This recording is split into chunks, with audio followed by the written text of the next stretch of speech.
자, 오늘 함께 살펴볼 본문 말씀은 히브리서 9장 23절부터 28절입니다. 히브리서 9장 23절부터 28절입니다. 봉독해 드리겠습니다. 그러므로 하늘에 있는 것들의 모형은 이런 것들로서 정결케 할 필요가 있었으나 하늘에 있는 것들은 이런 것들보다 더 좋은 제물로 할지니라. 그리스도께서는 참것의 그림자인 손으로 만든 성소에 들어가지 아니하시고 오직 참 하늘에 들어가사 이제 우리를 위하여 하나님 앞에 나타나시고 대제사장이 해마다 다른 것의 피로서 성소에 들어가는 것 같이 자주 자기를 드리려고 아니하실지니 그리하면 그가 세상을 창조할 때부터 자주 고난을 받았어야 할 것이로되 이제 자기를 단번에 제사로 드려 죄 없게 하시려고 세상 끝에 나타나셨느니라. 한번 죽는 것은 사람에게 정하신 것이요 그 후에는 심판이 있으리니 이와 같이 그리스도도 많은 사람의 죄를 담당하시려고 단번에 들이신 바 되셨고 구원에 이르게 하기 위하여 죄와 상관없이 자기를 바라는 자들에게 두 번째 나타나시리라. 아멘. 자, 오늘 히브리서 9장 23절 이하의 말씀을 통해서 죄와 상관없는 자에게 다시 오시는 주님이라는 제목으로 우리 하나님 말씀 나눠보도록 하겠습니다. 죄와 상관없는 자에게 다시 오시는 주님. 자, 오늘날 많은 기독교인들이 이 죄라고 하는 문제에 대해서는 누구라도 자신 있게 그것을 해결해냈다 하는 사람이 없습니다. 뭐 예를 들면 대표적인 예로 십계명을 어겼다. 혹은 어떤 윤리적인 것을 내가 범해서 기독교인으로서 본이 되지 못했다. 뭐 혹은 어떤 범죄를 저질러서 죄를 저질렀다. 뭐 이런 거. 그러다 보니까 많은 사람들이 이 죄라고 하는 문제를 해결하기 위해서 이것을 고백하고 회개하고 더 정진하고 이것을 극복하려고 한단 말이죠. 그러나 문제는 뭐예요? 우리 그리스도인들이 죄라고 하는 문제는 극복해내지 못하고 있다. 이런 거죠. 하나 더 생각해 볼까요? 오늘날 사람들이 스스로 죄인이다라고 이렇게 하지 않아요. 일반적인 사람들은. 그죠? 죄라고 하는 부분을 생각하지 않습니다. 근데 교회를 다니면서 어떻게 되냐면 본인이 이제 죄인이라는 것을 알게 되고 이 죄라고 하는 문제를 해결하기 위해서 어떻게 합니까? 뭐 회개하고 또 사회에 어떤 선한 영향력을 끼치려고 하고 어떤 본이 되는 행동을 하고 이렇게 하는 거예요. 열심히 신앙생활을 하고 그래도 문제는 뭐예요? 죄라고 하는 것을 해결해내지 못했다. 이런 거죠.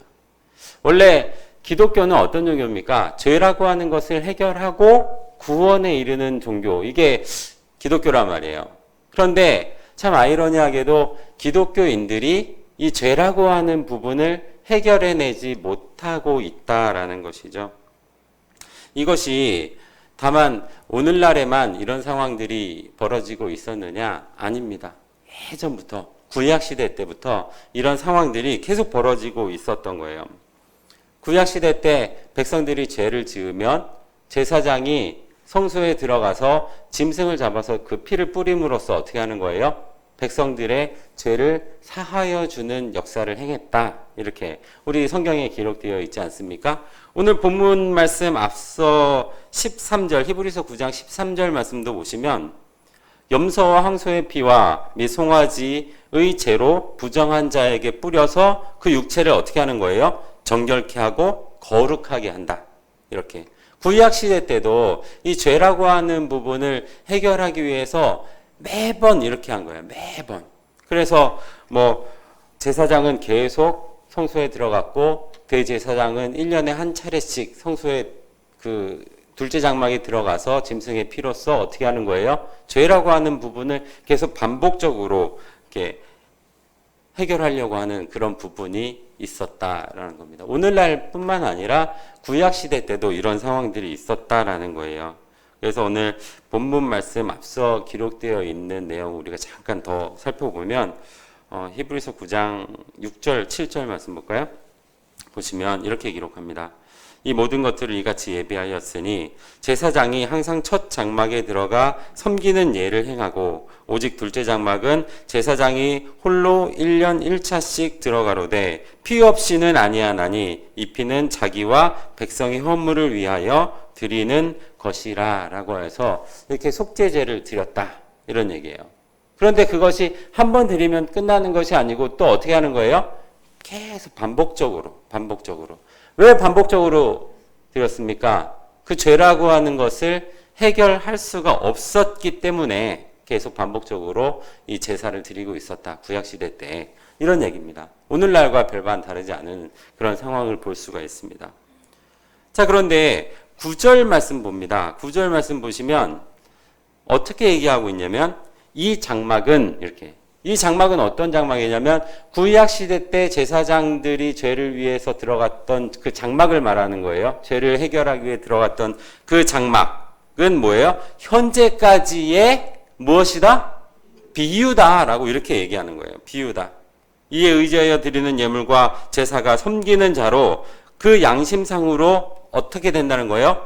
온전케 할 수 없었다. 이런 얘기예요. 이 얘기는 무슨 얘기냐면 구약시대 때에 행했던 그 제사의 모습은 현재에 있었던 일에 무엇이다는 거예요? 비유다. 이렇게 얘기를 하는 거예요. 비유기 때문에 그 비유는 온전케 할 수 없다. 이런 얘기거든요. 자, 그러면 이 온전케 할 수 없다라고 하는 그런 부분을 우리가 잘 생각해 보면 비유가 있으면 무엇도 있다는 거예요? 그거에 상응하는 실상도 있는 겁니다. 그죠? 그러면 비유라고 하는 것은 그 구약시대 그 당시에 있었던 장막이었고 그래서 그 장막을 통해서 어떻게 하는 거예요? 백성들의 죄를 사하여 주는 것이었고 실상의 사건은 어떤 사건이냐면 신약시대에 와서 예수님께서 십자가를 지시고 만유의 죄를 대속해 주시는 사건이 있어요. 기독교인이라면 누구라도 다 아는 그런 사건입니다. 여러분들도 당연히 아는 사건. 그것이 뭐예요? 실상의 사건이고 이것의 그림자로 보여주고 있는 사건. 비유가 무엇이다? 그 장막에서 죄를 해결해주는 그 사건을 말씀하고 있다라는 것을 우리가 알 수 있는 줄로 믿습니다. 자, 그러면 오늘 본문 말씀을 통해서 성경은 어떻게 얘기하고 있는가 한번 잘 살펴보도록 하겠습니다. 히브리서 9장 23절입니다. 자, 그러므로 하늘에 있는 것들의 모형은 이런 것들로서 정결케 할 필요가 있었으나 하늘에 있는 것들은 이런 것들보다 더 좋은 제물로 할지라. 이렇게. 자, 그러면 여기 뭐 어떤 얘기가 나오냐면 하늘에 있는 것들의 모형이 있고 또 뭐가 있는 거예요? 하늘에 있는 것들 이렇게 있는 거예요. 두 가지에 대해서 이렇게 얘기하고 있는 겁니다. 자, 그러면 히브리서 9장 23절 말씀 다시 볼게요. 그러므로 하늘에 있는 것들의 모형은 이건 뭐냐면 구약시대에 장막을 치고 거기서 제사를 드렸던 것. 그것이 뭐예요? 모형으로 나타났던 것. 이거 말하는 겁니다. 이런 것들로서 정결케 할 필요가 있었다. 그 이런 것들은 뭐예요? 짐승의 피를 뿌림으로써 정결케 할 필요가 있었으나 이렇게 얘기하는 거예요. 그런데 어떤 것들도 있는 거예요? 뒤에 말씀 보면 하늘에 있는 것들은 이런 것들보다 더 좋은 제물로 할지니 라고 이렇게 얘기합니다. 그러면 더 좋은 제물로 할지니 라고 했는데 그것이 어떻게 기록하고 있냐면 24절 말씀 봅니다. 24절 말씀 보면 그리스도께서는 이렇게 얘기하는 거예요. 그러면 하늘에 있는 것은 더 좋은 제물로 할지니 그랬는데 그것이 무엇이라는 거예요? 그리스도께서는 이렇게 얘기하는 겁니다. 그리스도. 그래서 예수 그리스도의 십자가의 사건을 얘기를 하고 있는 거예요. 그리스도께서는 참의 것의 그림자인 손으로 만든 성소에 들어가지 아니하시고 그러니까 참의 것이 있고 또 무엇도 있다는 거예요? 그림자도 있고 이런 거예요. 참의 것은 예수님이 십자가 지신 그 사건을 말씀하신 것이고 그림자는 뭐예요? 손으로 만든 구약시대 성소 이렇게 얘기하는 거잖아요. 그리스도께서는 참의 것의 그림자인 손으로 만든 성소에 들어가지 아니하시고 오직 참 하늘에 들어가사 이제 우리를 위하여 하나님 앞에 나타나시고라고 이렇게 성경은 말씀하고 있는 줄로 믿습니다. 자, 그러면 우리가 이제 생각해 봐야 할 것이 있는데 참의 것이 있고 그림자의 것이 있었다라고 하는 거예요. 우리 지금 24절이 누구에 대한 얘기하는 거죠? 예수님에 대한 얘기를 하는 거예요. 그럼 뒤에 있는 25절도 계속 누구에 대한 얘기를 하고 있는 거겠습니까? 예수님에 대한 얘기를 하는 겁니다. 우리 25절도 계속 봅니다. 25절 말씀 보시면 자, 대제사장이 해마다 다른 것들의 피로서 성소에 들어가는 것 같이 자주 자기를 드리려고 아니하실지니.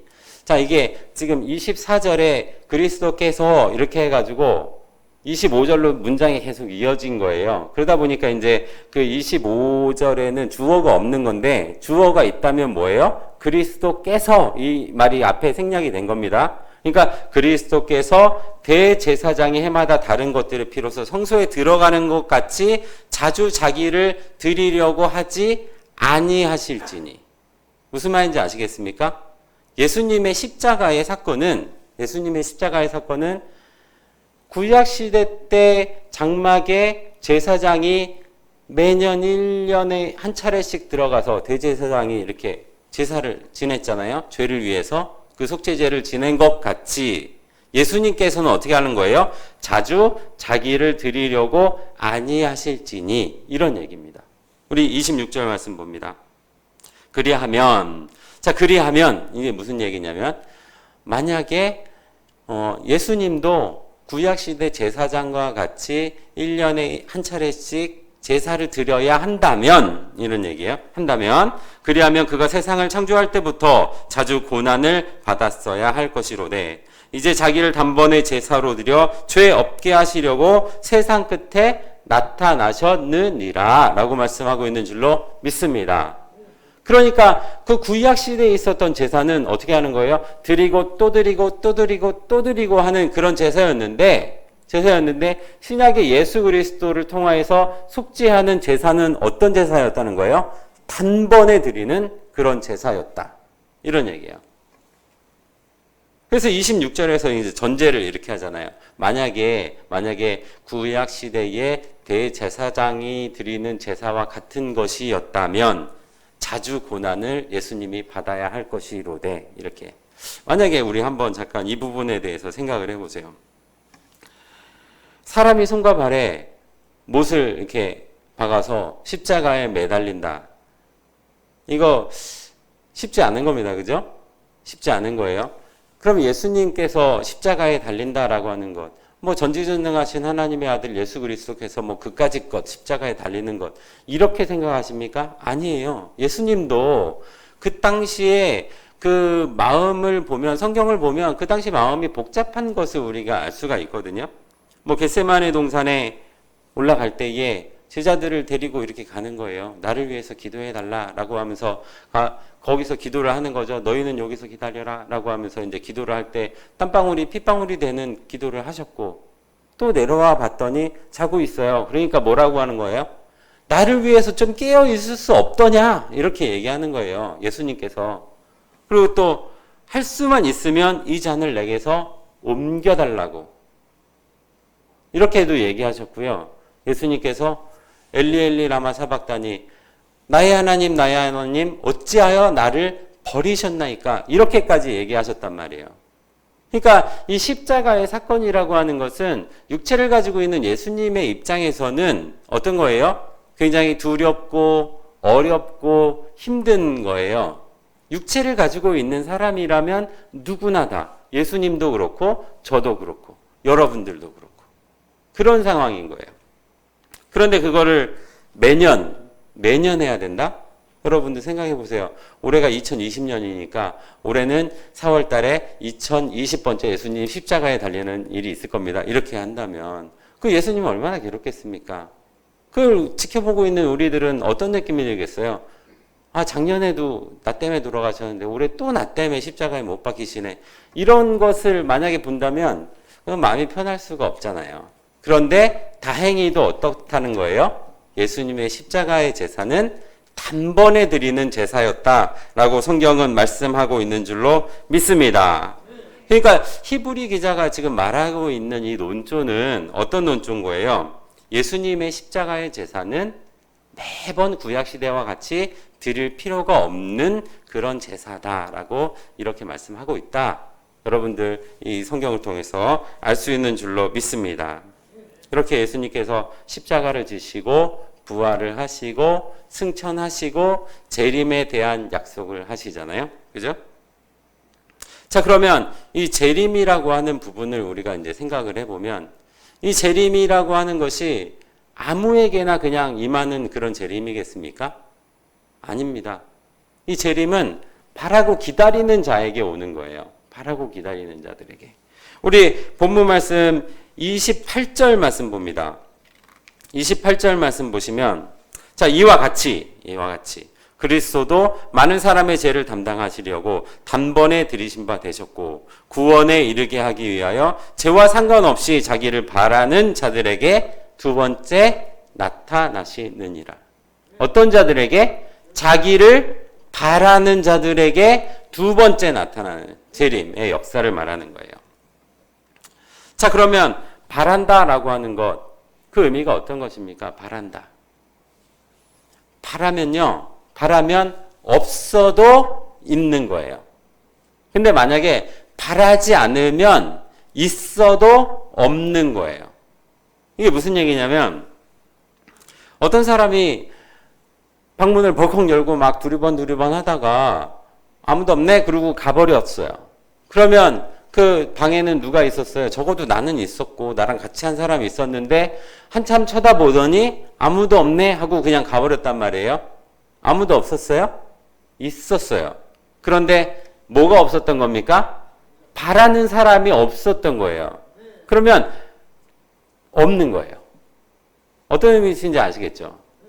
제가 옛날에 홍콩에 자유여행을 갔습니다. 홍콩에 자유여행을 가서 음식점을 갔는데 제가 그 홍콩에 갔을 때는 이렇게 메뉴판에 이렇게 뭐 영어로라도 좀 써 있으면 이게 뭔가라는 것도 좀 이렇게 알 수 있을 텐데 다 이렇게 한자로만 이렇게 되어 있어요. 이게 읽을지도 모르겠고 뭔지도 모르겠는데 그냥 아무거나 이렇게 시켜서 먹습니다. 이렇게 아무거나 시켜서 딱 먹었는데 제 취향이 아닌 거예요. 중국에 가면 뭐 이렇게 음식마다 다 향신료를 잔뜩 써가지고 막 고수향 같은 그런 냄새 막 나고 뭐 좋아하시는 분들도 있겠지만은 저는 싫어합니다. 그래서 제가 느낀 홍콩은 먹을 게 없는 거예요. 그럼 먹을 게 없을까요? 홍콩에? 얼마나 맛있는 게 많이 있었을 텐데 제가 간 곳마다 어떻게 한 거예요? 제 취향이 아니는 거예요. 바라는 것이 없어요. 그래서 저는 홍콩에 안 갈 겁니다. 왜냐하면 내가 바라는 게 없었어요. 아무것도 없어. 먹을 게 없는 나라예요. 그런 의미예요. 있지만은 바라지 않으면 없는 그런 겁니다. 자, 반대로 바라면은 없어도 뭐예요? 있는 거예요. 아까 전우 목사님께서 기도하실 때 이렇게 하셨어요. 기도는 그 믿음이라고 하는 것에 대해서 믿음은 바라는 것들의 실상이다. 이렇게 얘기했단 말이에요. 바라는 것. 그 바라는 것들 여러분들 무엇을 바랍니까? 구원을 바라는 거잖아요. 그 믿음을 통해서 내가 구원을 받을 거예요. 그럼 천국이라는 거, 새하늘 새 땅이라는 거. 지금 내가 그것을 만져보고 눈으로 바라볼 수는 없어요. 없어요. 지금 없어. 없지만은 어떻게 할 수 있어요? 그것을 바라고 원한다면 반드시 저와 여러분들은 그것을 이루어낼 줄로 믿습니다. 지금 아멘 하신 분들은 없지만 뭐예요? 천국이 있는 거예요. 그런 의미예요. 없어도 있다. 있어도 없다. 바란다면, 바라지 않는다면 이런 얘기인 겁니다. 그러니까 이 예수님의 재림도 어떤 거라는 거예요? 바라는 자들에게 임하는 예수님의 재림 이렇게 되는 거예요. 자, 그러면 그 재림의 그 기록에 대해서 우리가 성경을 잘 살펴보면 마태복음 24장의 기록을 보면 예수님의 제자들이 예수님에게 이렇게 얘기해요. 그 이스라엘의 멸망 그 이야기에 대해서 세상 끝날에는 어떤 일이 있을 것입니까? 라고 이렇게 질문을 하니까 예수님께서 뭐 처처에 지진이 일어나고 기근이 일어나고 사람들이 그리스도라 하여서 미혹하는 사람들이 일어나고 또 창세 이후로는 이런 환란이 없고 나라가 나라를 민족이 민족을 대적하는 그런 역사가 있을 것이다. 또 거짓 선지자들이 일어나서 가능만 하다면 택하신 자들도 미혹하는 그런 역사가 있을 것이다 라고 이렇게 얘기하면서 마태복음 24장 27절 말씀을 보시면 예수님 재림에 대한 이야기를 하는 거예요. 번개가 동편에서 나서 서편까지 번쩍임과 같이 인자의 임함도 이러할 것이다. 또 30절 말씀 보시면 그때 인자의 징조가 하늘에서 보이겠고 그때 땅의 모든 족속들이 통곡하여 그들이 인자가 구름을 타고 능력과 큰 영광으로 올 것이다 라고 이렇게 재림에 대해서 이렇게 얘기를 한다는 거예요. 자, 그런데 오늘 말씀의 제목이 뭐라 했죠? 말씀의 제목이 죄와 상관없이, 그죠? 자기를 바라는 자들에게 임하는 재림 이런 얘기잖아요. 그러면 죄와 상관이 없이 자기를 바라는 자들에게 예수님이 재림하실 것인데 아까 초반에 이렇게 얘기했잖아요. 많은 믿는 사람들이 죄라고 하는 문제를 아무도 해결해내지 못했다. 그래서 스스로를 죄인이라고 이렇게 하잖아요. 마치 죄인이라고 하면 되게 겸손한 것처럼 이렇게 생각하면서 죄인이라고 합니다, 사람들이. 그런데 이 겸손이라고 하는 것의 원래 사전적인 의미는 어떤 의미냐면 남을 존중해주고 자기를 내세우지 않는 것. 이것이 겸손이란 뜻이에요. 겸손이 자기를 깎아 낮추는 것 이런 의미는 아니라는 거예요, 사실은. 겸손이라고 하는 것도 그러니까 정도가 있는 거잖아요, 정도가. 그러니까 자기를 내세우지 않으면 되는데 자기를 굳이 깎아내릴 필요는 없는 거예요. 우리나라 미국에서 유학하는 사람들이 현지에서 취업을 합니다. 현지에서 취업을 하면 이상하게도 능력은 출중한데 현지인들보다 임원으로 가는 확률이 너무 적어요. 그것이 왜 그런가 알아봤더니 문화적인 차이인 거라는 거예요. 예를 들어서 활동을 할 그 나이에 팀장이 예를 들어서 미스터 김 잘했어 이렇게 얘기하면 어떻게 해야 됩니까? 감사합니다. 더 열심히 하겠습니다. 이렇게 해야 되는데 우리나라 사람들은 어떻게 하냐면 뭐 아무나 다 할 수 있는 건데요. 뭐 이렇게 얘기를 한다는 거예요. 근데 그게 계속 반복이 되다 보니까 어떻게 되냐면 자기의 능력을 인정받지 못하는 그런 상황이 돼요. 그래서 임원으로 가는 확률이 현저하게 줄어드는 그런 상황이 벌어집니다. 우리 기독교도 마찬가지예요. 어떤 자들의 구원이에요? 의인의 구원인 거예요. 의인의 구원. 그런데 내가 겸손하고자 한다고 내가 죄인이라고 이렇게 해버리면 구원 받겠습니까? 겸손이라는 것도 정도가 있는 거예요. 정도가 있는 거예요. 그죠?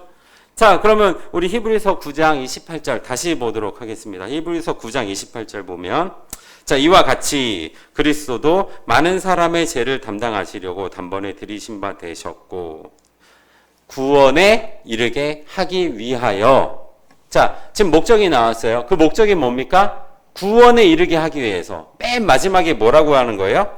두 번째 나타나시느니라. 그러니까 재림하는 목적은 뭡니까? 구원케 하기 위해서 나타나는 거예요. 그런데 어떤 자들에게? 죄와 상관없이 자기를 바라는 자들이 있는데 이들에게 다시 나타나셔서 이들을 어떻게 하겠다는 거예요? 구원하는 역사를 행하겠다라고 이렇게 성경은 말씀하고 있는 줄로 믿습니다. 자, 그러면 죄와 상관없는 자들에게 다시 오시는 주님이에요. 자, 그러면 우리의 모습이 어떻게 나타나야 됩니까? 죄와 상관없는 자의 모습으로 나타나야 되는 거예요. 자, 그러면 죄라고 하는 것 한번 생각해 보세요. 죄인이 되지 않으려면 죄를 짓지 않으면 된다. 맞습니까? 죄를 짓지 않으면 죄인이 당연히 안 됩니다.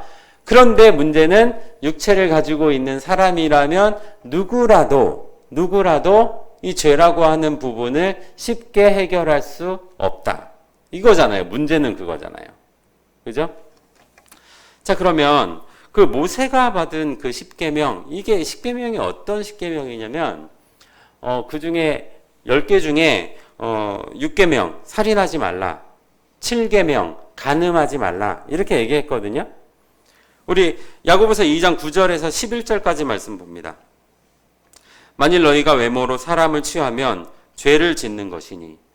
외모로 사람을 판단하면 어떻게 되는 거예요? 죄를 짓는 거예요. 이쁜 사람을 보고 이쁘다. 뭐 이렇게 이러면은 뭐라는 거예요? 죄를 짓는 거예요. 이렇게 얘기를 하고 있는 겁니다. 율법이 너희를 범죄자로 정하리라. 누구든지 율법을 지키려다가 그 하나에 거치면 모두 범한 자가 되나니 간음하지 말라 하시니가 또 살인하지 말라 하셨은즉 비록 간음하지 아니하였어도 살인하였으면 어떻게 하는 거예요? 간음한 자가 되는 거예요. 그 반대의 경우도 간음하였으면 또 어떤 자도 되는 거예요? 살인한 자도 되는 거예요. 우리 한 말씀 더 볼게요. 마태복음 5장 28절입니다. 자, 나는 너희에게 이르노니 여자를 보고 음욕을 품는 자마다 마음에 이미 뭐 한 거예요? 간음하였느니라. 자, 그러면 사람을 판단을 하는 거예요. 사람을 외모로 보고 판단을 하면 그것이 곧 음욕을 한 것이고, 그래서 어떻게 하는 거예요? 10계명의 제7계명을 범해버린 거예요. 그러면 곧 무엇도 범한 거예요? 살인한 자도 되는 것이고, 나 외에 다른 신을 섬긴 것도 되는 것이고, 이런 법이 어떤 법이라는 거예요? 모세의 10계명, 그 율법이라는 거예요. 이것은 육체를 가지고 있는 사람이라면 그 누구라도 이것을 지켜낼 수 있는 사람이 없다. 사실은 이겁니다. 누구라도 그것을 지켜낼 사람이 없었기 때문에 이것을 통해서 내가 의의 길로 가고자 한다면 누구라도 결과적으로 어떻게 나타날 수밖에 없다? 죄인으로 나타날 수밖에 없었다. 그래서 오늘날 많은 믿는 사람들이 어떻게 되는 거예요? 이 죄라고 하는 부분을 해결하지 못했음에도 불구하고 계속 율법을 붙들고 어떻게 하려고 하는 거예요? 의의 길로 나아가려고 하다 보니까 상충하는 거죠. 부딪히는 거예요.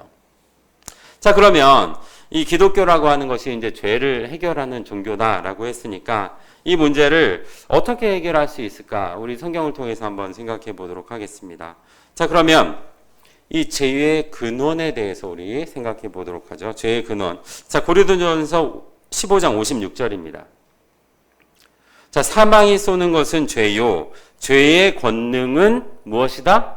율법이라 라고 이렇게 해요. 사망이 슝 하고 죄를 쌌단 말이에요. 죄를 쌌는데 그 죄가 무엇으로부터 권능을 받고 있는 겁니까? 율법이라는 것으로 권능을 받고 있는 거예요. 그러니까 지금 사망이 쏘는 것은 죄요, 죄의 권능은 율법이다 라고 하는 것을 거꾸로 이렇게 쭉 보면 율법이라는 것이 있었기 때문에 모든 믿는 사람이 죄인이 될 수밖에 없었고, 결과적으로 어디로 가는 거예요? 사망으로 갈 수밖에 없었다라는 거예요. 여러분, 우리가 믿는 목적이 뭡니까? 구원이라는 거예요. 구원의 길을 가려고 우리가 교회에 나와서 믿고 하나님을 찬양하고 찬미하고 말씀을 상고하고 하는 건 아닙니까? 구원의 길을 가려고, 사망의 길을 가려고 우리가 교회에 나와서 이러는 것이 아니잖아요. 그죠? 자, 그러면 우리 오늘 본문 말씀 아까 28절, 죄와 상관없이 자기를 바라는 자들에게 두 번째 나타나시리라 라고 이렇게 얘기한 게 9장 28절이잖아요. 그러고 나서 다음 절이 뭐냐면 히브리서 10장 1절입니다. 히브리서 10장 1절 말씀을 보면 이렇게 얘기하고 있어요. 율법은 장차 오는 좋은 일의 그림자요 참 형상이 아니다. 이렇게 얘기하는 거예요. 율법은 앞으로 좋은 일이 올 것인데 참 형상이 아니고 무엇이다라는 거예요? 그림자라는 겁니다. 그림자. 그래서 해마다 늘 드리는 바와 같은 제사로 나오는 자들에게 언제든지 온전케 할 수 없느니라 라고 이렇게 얘기하는 거예요. 율법을 통해서 내가 구원을 받고자 한다면 성경에서는 율법을 가지고서는 어떻게 할 수 없다? 온전케 할 수 없다. 이렇게 얘기를 하고 있는 줄로 믿습니다. 자, 그러면 히브리서 7장 말씀 다시 볼게요. 히브리서 7장 18절 말씀 봅니다. 그림자로서는 이제 온전케 할 수 없으니까. 그래서 히브리서 7장 18절 말씀 보면 전 옛 계명이 연약하고 무익함으로 어떻게 하는 거예요? 폐하는 거예요. 그 전 옛 계명이 뭡니까? 율법이에요. 모세가 구약시대 때 받았던 그 돌판에 새겨서 받았던 그 율법을 말하는 거예요. 율법이 연약하여 무익함으로 어떻게 하는 거예요? 폐하고 19절 율법은 아무것도 온전케 못할지라 라고 이렇게 성경은 말씀하고 있는 줄로 믿습니다. 이에 더 좋은 소망이 생기니 이것으로 우리가 하나님께 가까이 가느니라 라고 이렇게 말씀하고 있는 줄로 믿습니다. 율법이라고 하는 것은 온전케 할 수가 없어. 그래서 어떻게 하는 거예요? 더 좋은 것으로 우리가 나아가고자 한다. 이렇게 얘기하는 거잖아요. 19절 보고 있는데 22절 말씀 볼까요? 22절 말씀 보면 자, 이와 같이 예수는 더 좋은 언약에 무엇이 되었다? 보증이 되었다. 이렇게 하는 거예요. 김 집사님이, 김 권사님이, 김 장로님이, 김 목사님이 오늘 설교하고 있는 유시택 목사가 보증해 주는 것이 아니고 누가 보증해 준다? 예수 그리스도께서 보증해 주신다. 이런 얘기인 줄로 믿습니다. 그래서 오늘 예수님께서 이 죄라고 하는 문제를 해결하기 위해서 2000년 전에 어떻게 한 거예요? 십자가를 지심으로 단번에 그 죄라고 하는 문제를 해결해 주셨다라는 것을 우리가 깨달아야 할 줄로 믿습니다. 이런 얘기예요.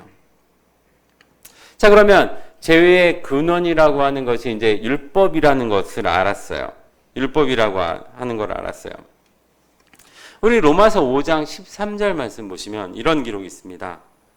죄가 율법이 있기 전에도 세상에 있었어요. 그러니까 율법이 있기 전에도 죄라는 것이 있었단 말이에요. 그런데 율법이 없을 때에는 죄를 죄로 여기지 않는다. 이런 얘기죠. 죄를 죄로 여기지 않는다. 요즘에 방역 패스라는 게 있잖아요. 방역 패스. 그게 뭡니까? 예방접종을 하지 않으면 마트도 못 가고 뭐 이런 거예요. 그래서 그것을 범하면은 그게 죄가 됩니다. 그래가지고 사업주는 뭐 300만 원 이하의 벌금을 맞고 또 사용자는 거기에 가면은 어떻게 하는 거예요? 뭐 10만 원? 뭐 이렇게 벌금을 낸다 그래요. 근데 그것이 너무 과도한 개인의 자유권에 대한 침해가 아니냐라고 해서 헌법소원을 냈더니 법원에서 그것을 그 말이 맞네. 그러면서 그걸 인용해 줘서 그 시간부로 어떻게 되는 거예요? 방역 패스에 관한 그 법률, 그것이 어떻게 됐습니까? 이제 없어졌어요. 그러면 내가 예방접종하지 않았어요? 그리고 마트에 가더라도 그게 죄가 됩니까? 안 됩니까? 안 되는 거예요. 이런 의미가 되는 거예요. 죄가 죄로 여기지 않는다. 무엇이 없으면? 율법이 없으면 이런 얘기예요. 자, 그러면 그리스도께서 이 세상에 오신 목적에 대해서 우리가 한번 생각을 해봅시다. 우리 로마서 10장 4절 말씀 보시면 그리스도는 모든 믿는 자에게 의를 이루기 위하여 율법에 무엇이 되었다? 마침이 되셨느니라 라고 성경은 말씀하고 있는 줄로 믿습니다. 그러니까 율법에 10가지 조항이 있어요. 아까 뭐 6계명, 7계명 이렇게 봤잖아요. 살인하지 말아라, 간음하지 말아라 하는 이런 법이 있었는데 율법에 무엇이 되었다? 이제 마침이 되었다. 율법은 온전케 할 수 없었다. 그래서 예수님께서 어떻게 하는 거예요? 율법에 마침이 되셨느니라 라고 성경은 말씀하고 있는 줄로 믿습니다. 십자가의 역사를 통하여서 이런 얘기를 하고 있는 겁니다. 오늘 본문 말씀은. 우리 요한복음 3장 16절 교회 안 다니는 사람도 다 아는 거잖아요. 노래를 막 부르는 거. 하나님이 세상을 이처럼 사랑하사. 어떤 겁니까? 저를 믿는 자마다 멸망치 않고 영생을 얻게 하겠다. 이런 얘기예요. 그러면 지금 우리가 영생의 길을 가는 거예요. 구원의 길을 가는 겁니다. 그러면 그것이 무엇을 통해서 가겠느냐라는 거예요. 예수 그리스도의 보증을 통하여서 우리가 어떤 길을 가는 겁니까? 구원의 길을 가고 영생의 길을 가는 줄로 믿습니다. 율법을 통해서 가는 것이 아니다라는 거예요. 율법을 통해서 가는 것이 아니다. 이렇게 얘기하는 겁니다. 오늘 말씀은 어떤 얘기를 제가 하고 싶었냐면 말씀의 제목에서 그대로 나와 있는 거예요. 우리 히브리서 9장 28절 말씀. 이거 함께 같이 한번 쭉 읽어보시고 오늘 말씀 한번 되새겨보고 오늘 말씀 마치도록 하겠습니다. 히브리서 9장 28절 시작. 이와 같이 그리스도도 많은 사람의 죄를 담당하시려고 단번에 들이신 바 되셨고 구원에 이르게 하기 위하여 죄와 상관없이 자기를 바라는 자들에게 두 번째 나타나시니라. 아멘. 자, 나의 신앙이 죄에서 해방이 되고 나의 신앙이 율법을 따라가는 것이 아니라 예수 그리스도를 따라감으로 말미암아 죄와 상관없이 자기를 바라는 자들에게 두 번째 나타난다. 구원하기 위해서 나타난다 하셨던 그 역사를 믿고 달려가는 우리 귀한 성도님들로 나타날 줄로 믿습니다. 예수님 이름으로 축원합니다. 말씀 마치겠습니다.